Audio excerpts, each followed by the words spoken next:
Sabe aquele pai que durante os primeiros anos da criança sumiu, foi viver como se não tivesse filho, nunca se preocupou em estabelecer um vínculo com a criança e de repente, do nada, volta como se fosse tudo normal e quer estabelecer um vínculo forçado com a criança, pegando de final de semana, levando para ficar com ele e tudo mais, muitas vezes só para causar um desconforto na mãe?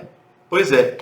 Essa não é uma situação tão rara assim de acontecer na prática, mas eu vou te ensinar nesse vídeo o que você pode fazer nesse tipo de caso. Primeiro, vou fazer um esclarecimento. O que me motivou a gravar esse vídeo foi que eu vi uma postagem há uns 2 dias atrás no meu Instagram, onde a pessoa relacionava isso à lei de alienação parental, dizendo que essa lei deveria ser revogada porque é ela que dá margem a isso acontecer na prática. E não é a lei que dá margem a isso é talvez um mau uso dessa lei ou uma má fé da pessoa que está tentando se utilizar dessa lei para realizar isso. A lei de alienação parental ela é muito importante.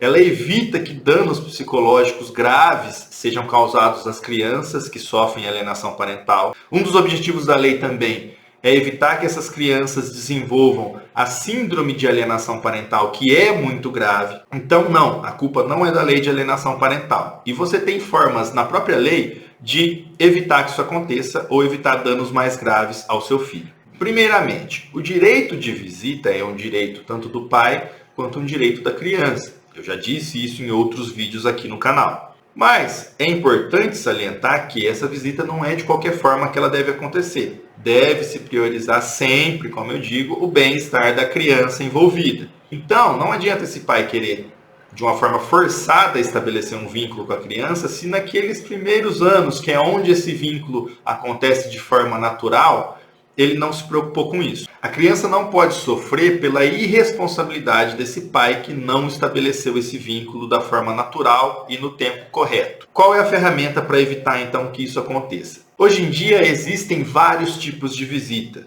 Uma delas ficou muito famosa na pandemia, que é a convivência virtual. E existe também a visita assistida e a visita livre. Mas o que você pode pedir para o juiz fazer nesse tipo de caso, com vistas ao bem-estar da criança em primeiro lugar? Fazer com que essa visita seja assim, como é um direito do pai, que ela seja realizada, mas que esse vínculo seja de uma forma gradativa, para ser mais natural para a criança e menos traumático. Como?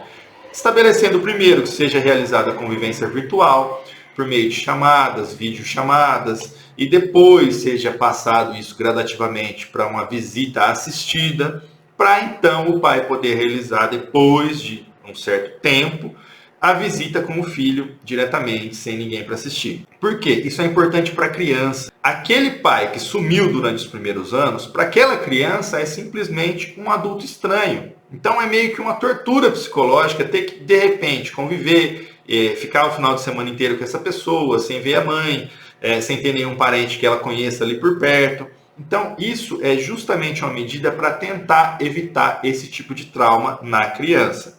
Lembrando, não é uma receitinha de bolo, não é algo que você vai lá e peticiona no processo e todo juiz defere.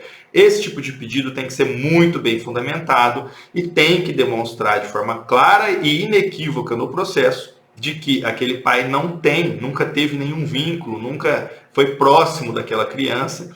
E forçar essa criança a, de repente, ficar o final de semana inteiro com o pai pode ser algo prejudicial. Aí você tem muito mais chances, fundamentando dessa forma, de conseguir que isso seja realizado no processo.